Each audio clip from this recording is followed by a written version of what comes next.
ईमानदारी का इनाम। एक छोटे से गांव में रामू नाम का एक गरीब किसान रहता था। रामू बहुत ही ईमानदार और मेहनती व्यक्ति था। उसकी ईमानदारी की चर्चा पूरे गांव में होती थी। रामू के पास थोड़ी सी जमीन थी जिस पर वह कड़ी मेहनत करके अपनी आजीविका चलाता था। उसकी ईमानदारी के कारण लोग उसकी बहुत इज्जत करते थे। एक दिन रामू अपने खेत में काम करने के बाद नदी के किनारे जाकर आराम करने लगा। तभी उसकी नजर एक चमकती हुई वस्तु पर पड़ी। पास जाकर देखा तो वह एक चमचमाती हुई सोने की थैली थी। रामू ने वह थैली उठाई और उसे खोलकर देखा तो उसमें बहुत सारे सोने के सिक्के थे। रामू ने सोचा कि यह थैली किसी गांव वाले की होगी। उसने तुरंत निर्णय लिया कि वह इस थैली को उसके असली मालिक तक पहुंचाएगा। रामू ने गांव के चौपाल में जाकर ऐलान किया कि उसे नदी के किनारे से एक सोने की थैली मिली है। उसने सभी गांव वालों से कहा कि जिसका यह सामान हो वह आकर उसकी पहचान करे।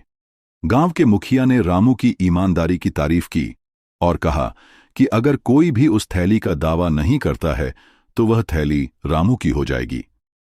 कुछ समय बाद एक बूढ़ा व्यक्ति वहां आया और उसने बताया कि वह थैली उसकी है।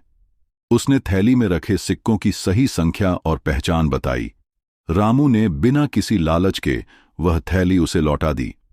बूढ़े व्यक्ति की आंखों में आंसू आ गए।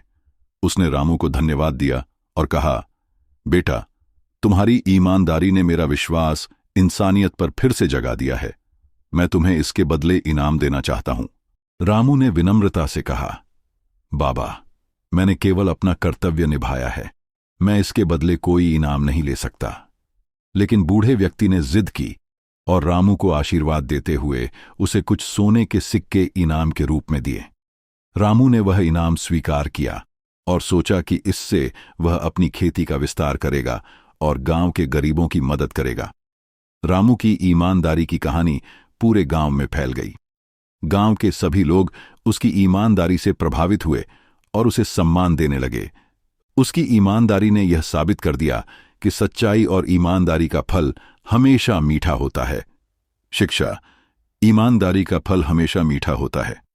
अगर आपको यह कहानी पसंद आई हो तो इसे लाइक करें, अपने दोस्तों के साथ शेयर करें और हमारे चैनल को सब्सक्राइब करना न भूलें। धन्यवाद।